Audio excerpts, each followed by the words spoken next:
खरं तर हे कार्यक्रम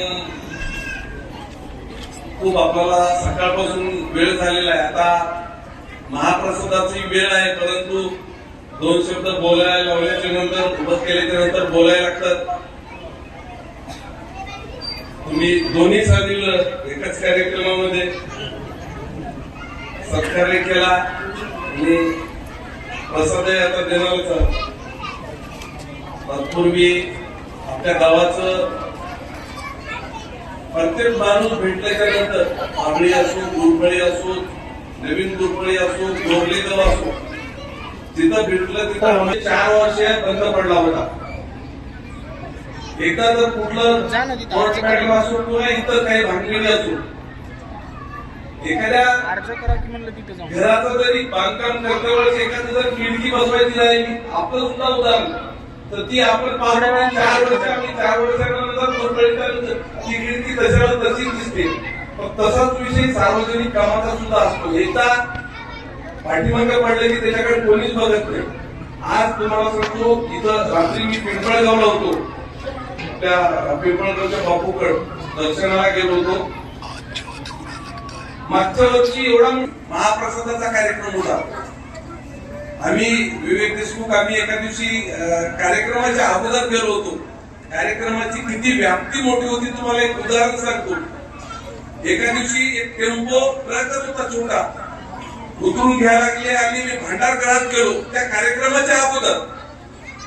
तर तुमच्या बाजूच्याच आपल्या ढानकीच्या व्यापाऱ्यांनी 10.5 क्विंटल जिरं उतरवलं होतं. म्हणजे तुम्ही आता याच्यावरून हे करा की आपण जिरं किती टाकतो स्वयंपाकाला, ते जिरं 10.5 क्विंटल त्या कार्यक्रमाला लागलं होतं. आम्ही डोळ्यांनाच आम्ही ट्रकच्या तिथं उभे होतो उतरते वेळेस. असा एवढा मोठा कार्यक्रम मी तिथं सुद्धा 15 कोटी रुपये दिले होते आणि ते रस्ता आम्ही वेळेत करू शकलो नाही. एवढा 2 लाख पब्लिक सगळ्या भारतातून तिथं महाराज आले होते, मठाधिपती आले होते, परंतु कुठंतरी आम्ही जेसीबी लावून तात्पुरता रुंदीकरण करून तेवढ्याच दुर्दैत्या रस्त्यात पाणी टाकून कार्यक्रम साजरा केला. परंतु काल जाऊन पाहिलं त्याच्यात सुद्धा ते सुद्धा कोर्ट मॅटर होता, तिथेही मार्ग काढला. आणि आपल्यात सुद्धा सांगावसं आनंद वाटते की आपला सुद्धा रस्ता मागे चालू झाला, पुन्हा आणखी प्रॉब्लेम आला. तुम्हाला काही गोष्टी माहित नसतील. पुन्हा आणखी आमच्या बैठका घेतल्या, खूप बैठका झाली. एप्रिल पर्यंत तुम्ही त्या रस्त्यात पूर्ण हातापर्यंत डांबरीकरणावरून जासाल एवढंच. आम्ही त्यावेळेस एकनाथरावजी शिंदे साहेब मुख्यमंत्री असल्यावेळेस 12 जानेवारीला त्यावेळेचे तत्कालीन खासदार हेमंत भाऊ माध्यमातून वर्षा बंगल्यावर एक बैठक घेतली होती मुख्यमंत्री महोदयासोबत. आणि त्या बैठकीमध्ये आज आपला जे पेनगंगा 7 उच्च पातळी बंधारे आणि त्याच्याबरोबर 7 नवीन पुलं, परंतु 7 कुठं केले, त्याच्यामध्ये एक तिवरणचं काम चालू झालं, साप्तीचं काम चालू झालं. त्याच्यानंतर आपला फक्त प्रोसिडिंगला घेतलेला आहे. त्याच बैठकीमध्ये आम्ही प्रोसिडिंगला घेतला, परंतु आपल्याला सुद्धा शब्द देतो की 14 ब्रिज आम्ही प्रोसिडिंगला घेतले. त्याच्यातले 7 वाटेगाव सहित सगळे खाली कवटा काढण्याला सुद्धा 30 कोटी रुपयाचा केला. वाटेगावला 55चा. त्याच्यानंतर सगळे असे 7 ब्रिज आहेत. त्याच्यापैकी आपला सुद्धा प्रोसिडिंगला घेतलेला आहे, परंतु जोपर्यंत पैसे येत नाही, मान्यता होत नाही, तोपर्यंत इथला मंजूर करत नाही, प्रशासकीय मान्यता होत नाही. हे सुद्धा माझं स्वप्न आहे की येणाऱ्या काळात इथं सुद्धा 50 कोटी रुपयाचा आपल्याला विकल्प आणि मराठवाडा. कारण आता जे उच्च पातळी बंधारा चालू आहे बनचिचूलला, त्या बंधाऱ्याचं 20 फूट पाणी गोचेगाव पर्यंत जाणार आहे. गोचेगावला सुद्धा एक तिथं उच्चप्रती मंदिर राहणार आहे. त्याच्यामुळे पुढे आपल्याला जाताच येणार नाही. तुम्हाला फोन करून देण्याशिवाय पर्यायच नाही. हे सुद्धा लवकरात लवकर मी मार्गी लावणार आहे. आता पुढच्या तुम्हाला जायचं 2 वर्षाला पाणी आणणार आहे, तर आपल्याला त्या बंधाऱ्यावरून जाण्याशिवाय दुसरा काहीच पर्याय नाही. किंवा मग हातगावला जाऊन पुन्हा इकडे येण्याशिवाय पुढे जर कोणाची आपली शेती किंवा आपले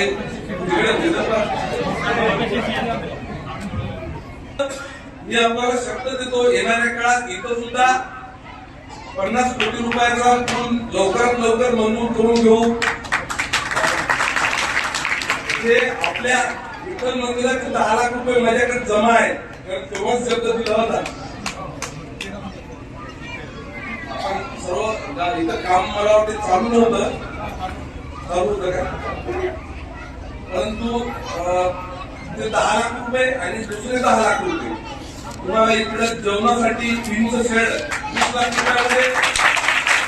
परंतु 31 मार्चच्या नंतर आमदार निधीतलं पत्र घेऊन जा, कारण 31 पर्यंतचा आमचा ते आता मार्च जवळ यायला विक्री वर्ष जवळ येत असल्यामुळं त्याचा जे आम्ही दीडपट कार्यक्रम करतो ते संपलेला आहे.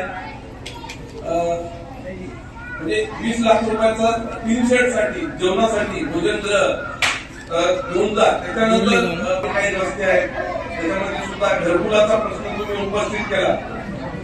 घरकुलाच्या प्रश्नासाठी मी मागच्या व्हिडिओना, कारण आपलं गाव हे पुनर्वसित गाव नवीन दुर्पळी आहे. आता यांना चार्ज त्यांना दिला नवीन व्हिडिओ, त्यांना स्पष्ट सांगितलं तुमचं गाव दुर्पळी आणि कोथळा आणि मार्लेगाव जे पुनर्वसित गाव आहे, तिथल्या गावचा विषय आहे. परंतु ते सुद्धा काळजी करू नका, कोणाचा 1 रुपया सुद्धा घराचा राहणार नाही. थोड्या दिवसात तुम्हाला पैसे पडलेले दिसतील, याची सुद्धा मी या सत्याच्या निमित्तानं जाहीर करतो.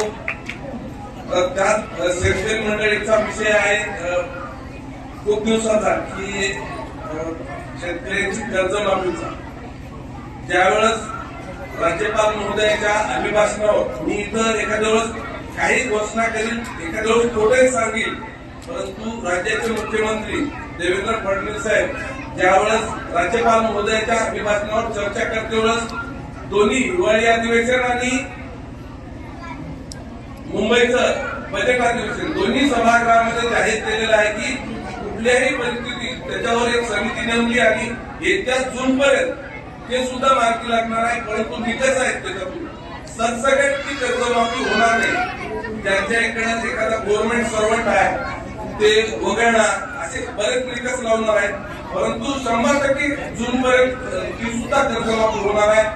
लाडक्या बहिणीचं सुद्धा मुख्यमंत्री महोदयांनी सांगितलं, उपमुख्यमंत्री महोदयांनी सांगितलं की आम्ही 1500 व 600 रुपये ठीक आहे, शासनाला 42,000 कोटीची पर इयर एका वर्षाला जरी तरतूद करत असले तरी 1500 व 600 रुपये वाढणार म्हणजे वाढणार, हे सुद्धा निर्णय सभागृहामध्ये झालेला आहे. त्याच्यामुळं लाडक्या बहिणीनं सुद्धा काळजी करायची गरज नाही. येणाऱ्या काळात कधी होईल मी त्याची तारीख नाही सांगत, परंतु जशी जून महिन्यापर्यंत शेतकऱ्याची कर्जमाफीची तारीख ठरलेली आहे, त्याच दृष्टीनं येणाऱ्या काळात लाडक्या बहिणीचं सुद्धा 1500 व 600 वाढणार. बंदचा तो विषयच नाही, त्यांनी बंद केलं त्याचं सुद्धा 100% बंदच होणार आहे.